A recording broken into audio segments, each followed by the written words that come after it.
Chapter 39, Jaiden, Kensington. Come with me. I feel an instant pit in my stomach like I'm in trouble. What did I do? Did they find my car stash? Excuse me, I say to Carrie, Mark, and anyone else who is listening in. An apology readies at my lips. If I can figure out what I did wrong, then I can be more specific. I get up from my spot at the table and follow after the manager of the store. I wonder if he has a more nefarious idea. My gut says that there is something wrong with this guy, that I shouldn't be alone with him, but I don't have much bargaining position power here, and I don't know how much wrong is with him. I create plans of escape while watching his movements carefully. If he turns around and gets too close, I can push him down the stairs. If he tries to take me to a dark corner, I will run away before he can get close enough to grab me. He leads me downstairs and along the front of the store to the entrance. Just outside the doors waits Callie, Lucas, and 3 others I met yesterday. I try to remember their names, but I can't even conjure up a sound for any syllable in their names. I've always sucked at remembering names. Hospital didn't check in this morning. I've tried all morning and not one peep. I want you to go check it out, he says as he lets me out. Callie takes my keys out of her pocket. I have room for 3. I think she's suggesting I go with her. I nod once, hoping that was right. Callie leads the way to my car. Lucas joins us as our third. We take off, leaving the other 3 behind. As soon as we get settled in, I sit in the back. I sigh in relief at seeing my bag still where I left it. It's a short ride to the hospital. We leave the vehicle when we arrive. The air is chilly enough for a thin layer of snow to stick around. I need warmer clothes soon. I'll likely bundle up with layers like an overbundled child that can't move in their snowsuit. On second thought, while it would keep me warm, I doubt it's very safe. I need better winter gear. So you had a group at the hospital, I say. I'm curious as to what happened after the attack. There isn't much explained to me, not that I asked. Lucas explains, we have radio contact with a few groups in Leduc. There's another group at the old Main Street Mall and the rec center.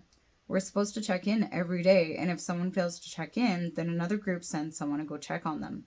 I make an noise of acknowledgement. It's good to know that all of society hasn't completely crumbled. I would have, however, preferred to have stumbled upon the mall group.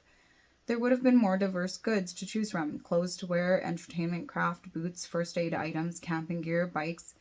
Not that a food store with a pharmacy isn't good too, but there are more diverse items at the mall. The other people take overly long to get here, seeing as they were supposedly right behind us. Just as I'm about to get back into the car and out of the cold, they finally show up. They drive up the emergency entrance route. We half walk, half jog up the hill to catch them. Why didn't we park up here? They are opening the sliding glass door up when we get to the top. What kind of people are here, I wonder? It's a hospital, so I assume doctors, nurses, and patients. Maybe some of the police officers and fighters from next door fled here. Did anyone check on the elementary school across the street? All those small children, and half of them might not be able to find their way home. They certainly wouldn't have just let them loose as the high school did. Hopefully all the parents would have rushed straight to the school and been able to rescue their kids immediately. The door slides open and we go inside. They have a swinging door in here that we can open. None of the lights are on, someone whispers. Are they making flashlights, or did the hospital have its own generator?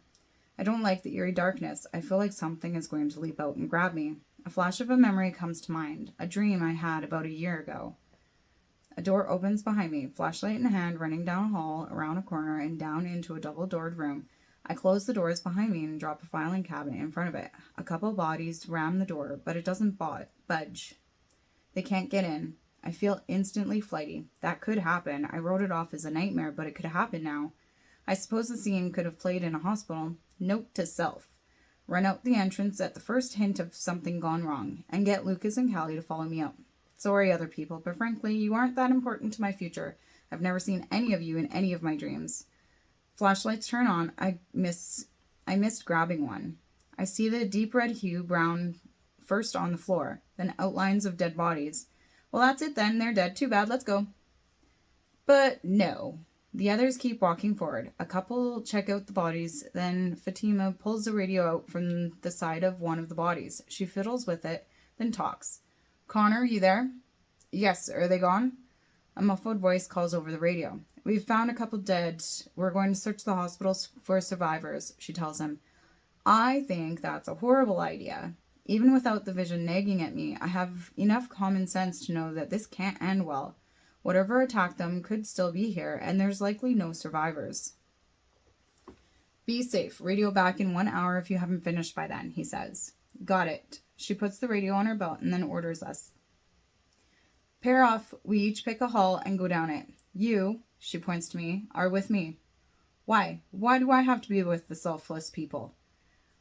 I could just get this over with and tell them that I'm psychic and we're all going to die if we split up and search the hospital. Shouldn't we stick together, all of us, I mean? If that thing or things that killed them is still here, will be easy pickings with just 2 people, I interject. No, it'll be faster this way, she disagrees with me. It's just about give in when looks exchange between her and one of the other guys, and when she gets to the next guy, he doesn't take it. She might be right. We should all search together. Are you kidding me? She makes an exasperated noise. Whatever, we'll stay together then. We're going this way. Maybe this will help? We barely leave the lobby when I hear a faint door opening. I bolt back the way we came. 4 shadowed people are coming in from the outside. Look, Danielle, lunch!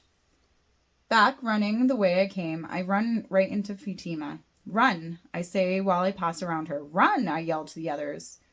Pushing Lucas and Callie into moving forward, I hold on to make sure they stay with me. There's enough light at the end to see that this is a dead end. There are screams from back where we came. I see the door for the stairs. Taking the chance of escape, I veer to the door. I open it, letting go of Lucas and Callie in the process. I immediately go downstairs. We can make it into the parking garage.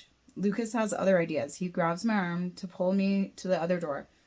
The parking garage is downstairs. We can loop around here, he insists. Callie finishes whatever argument could happen. They can hear you. She grabs us and jerks us both towards downstairs. I'm happy she took my side, though I'm not sure if it's because she knows I have visions or because now those people heard us and might cut off our exit. Callie leads us downstairs through the door. I hear the door open to the upstairs as Lucas passes through this door.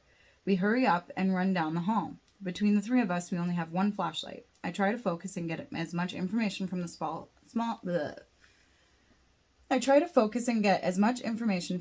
spot of light, but Callie mainly keeps it on the ground. The door behind us opens. Whether I like it or not, the vision is happening, but this time I have Callie and Lucas with me. Do you know where you're going? I ask. No, she responds. Go right, I yell. It's almost too late. The corner is upon us. I end up in the lead from the harsher turn Callie had to make. I run us right into the same room I had gone into before. Just as everyone gets inside, I pry the filing cabinet away from the wall and drop it. Without any warning from me, I had nearly dropped it on Lucas. The filing cabinet does its job and keeps the predators out. It soon goes quiet. They stop banging on the doors. I'm content to stay here and wait them out, but I'm not the person who needs to be convinced not to go out prematurely. I watch the light spot as Callie scans the room. We're in a file room, most likely holding patients' records. There's only 1 way in and 1 way out. Well, somehow I had escaped this room. So now what? Callie asked, directing the question at me. I don't know. I try to subtly tell her to be quiet, drawing my fingers up to my lips, then pointing to the door and finally at my ear. She gets the message. Now we wait, and wait, and wait. Every once in a while, we hear a noise outside the doors. It starts an invisible countdown. We wait.